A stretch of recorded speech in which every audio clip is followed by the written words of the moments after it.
그러니까 초경을 하기 전에 대충 사춘기쯤이 됐다라고 판단이 되시면 사전에 알려주시는 건 필요한 것 같고요. 혹은 학교에서 어떤 걸 배웠는지 이제 확인하면서 물어보실 수도 있고, 어쨌든 그렇게 되는 거는 어른이 될 수 있는 되는 몸으로 성장한 축하받을 일이라는 것에 대해서 얘기를 해주실 필요가 있을 거고요. 미리 뭐 생리대라든지 아니면 생리와 관련된 속옷들을 선물을 해주시면서 자연스럽게 생리대 사용법이나 그런 의미라든지 이런 거 설명해 주시는 것도 방법이에요. 그런데 이제 그 간혹 그걸 드러내는 게 좋다라고 해서 초경 파티를 하거나 몽정 파티를 하는 경우들이 있는데, 사전에 반드시 아이의 의사를 물어보시고 아이가 원하면 해주시는 게 좋은데, 왜냐하면 그게 아무리 자연스럽고 축복받은 일이라고 하더라도 내가 생리를 했다라는 것을 드러내고 막 사람들이 주목하고 하는 게 되게 불편한 아이들도 있을 수 있거든요. 그래서 아이의 의견을 물어서 초경 파티를 할 수도 있고, 아니면 그렇게 간단한 편지라든지 그런 선물을 통해서 아이를 이렇게 안아주시거나 이렇게 하실 수도 있을 것 같아요. 생리와 다르게 몽정은 사실은 부모님께서 모르고 지나가실 수도 있고, 아이들 스스로도 딱 이때 시작됐다라고 모르는 경우들이 많이 있어요. 몽정을 할 나이쯤이 되었다라고 한다면 몸에 어떤 변화가 생길지에 대해서 얘기를 해주시면 좋고, 또 그런 설명들은 가급적이면 동성애 부모님께서 해주시는 게 더 좋을 수 있죠. 그래서 나 때도 그랬었고, 또 이제 그런 그 몽정을 처음 경험했을 때 느낌이 어땠었는지, 그래서 그런 것을 같이 얘기를 나누면서 그런 일이 생겼을 때는 뭐 속옷이 접근할 수 있으니까 그걸 조용히 내놓거나 아니면 스스로 빨아가지고 뭐 처리를 한다라든지 이런 것들도 알려주시면 좋을 것 같아요. 네.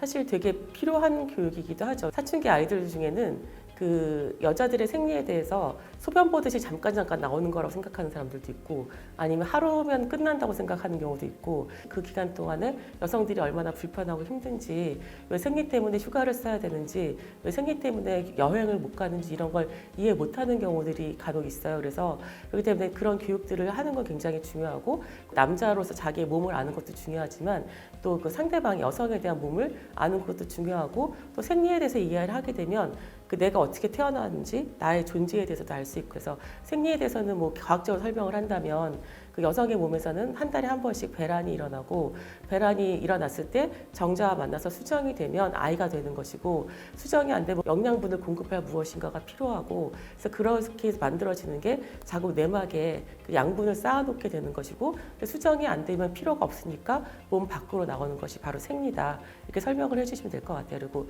또 생리하는 기간 동안은 이제 약간 예민해질 수도 있고, 그리고 또 그 생리통을 느낄 수도 있으니까 배려를 해주시면 좋은데, 간혹 그 남자들 중에 여성이 좀 이렇게 예민한 것 같다, 화를 낸다 그러면 너 혹시 그날이냐 이렇게 질문을 하고 당혹함을 주기도 하는데, 그거는 성희롱이죠.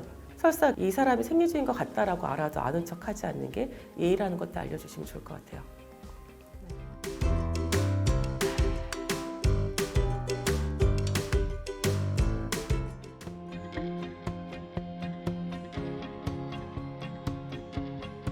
그 가족들이 자유롭게 옷차림을 하는 것, 사실 정답은 있진 않아요. 가족 간의 문화에 따라 다를 수는 있는데, 근데 이 성교육이 가장 중요한 게 이제 관계 교육이고 또 경계를 배우는 것이거든요. 그래서 그 사적인 공간에서 할 수 있는 것과 공적인 공간에서 할 수 있는 것, 그다음에 성적으로 친밀한 관계에서 할 수 있는 것과 아니면 낭만적인 관계, 우정의 관계, 그냥 지인의 관계에 따라서 친밀함을 표현할 수 있는 경계가 존재한다는 것을 아이들이 자연스럽게 배우는 게 성교육에서는 가장 중요한 부분이거든요. 경계 교육의 측면에서 본다면 가정 내에서도 사적인 공간이 있고 공적인 공간이 있죠. 그리고 옷차림에 있어서도 가치 있는 공간에서 몸을 최소화하도록 가려야 되는 신체가 있는 거잖아요. 옷을 다 벗을 수 있는 공간은 화장실이나 아니면 나 혼자 있는 내 방, 그리고 거실은 공적인 공간이기 때문에 옷을 갖춰 입는 것이 가족 간의 예의라는 것을 교육을 한다라고 한다면 어릴 때부터 구분을 지어주는 게 저는 좋다고 생각을 해요. 그러니까 예를 들어서 그 어떤 아버님께서 표현 안 하고 감추는 게 문제라고 생각을 하셔서 어릴 때부터 자연스러움을 강조하시면서 딸과 같이 목욕을 한다라든지, 아니면 가정에서 굉장히 편한 옷차림 하고 계시는 이런 경우들도 있는데, 그게 틀렸다고 볼 수는 없지만 한편으로 이제 우려되는 건 뭐냐면, 만약에 어떤 남자 어른이 집에 왔는데 딸 앞에서 아버지처럼 옷을 벗었을 때 딸이 아빠도 그랬으니까 그게 별로 문제라고 안 느낄 수도 있잖아요. 그러니까 경계가 없을 수 있죠. 그래서 그런 교육적인 것을 생각을 한다면 분리를 하는 것이, 물론 이제 아이가 어릴 때는 엄마가 옷을 갈아입혀 줘야 하기 때문에 그때는 어쩔 수 없는데, 어느 정도 크고 이제 옷을 혼자 갈아입을 나이가 되면 그때는 혼자 갈아입으라고 하고 그냥 어머니는 밖에 나가 하신다든지 아니면 방에 가서 갈아입으라고 한다라든지 이렇게 자연스럽게 알려주시면 좋을 것 같고요.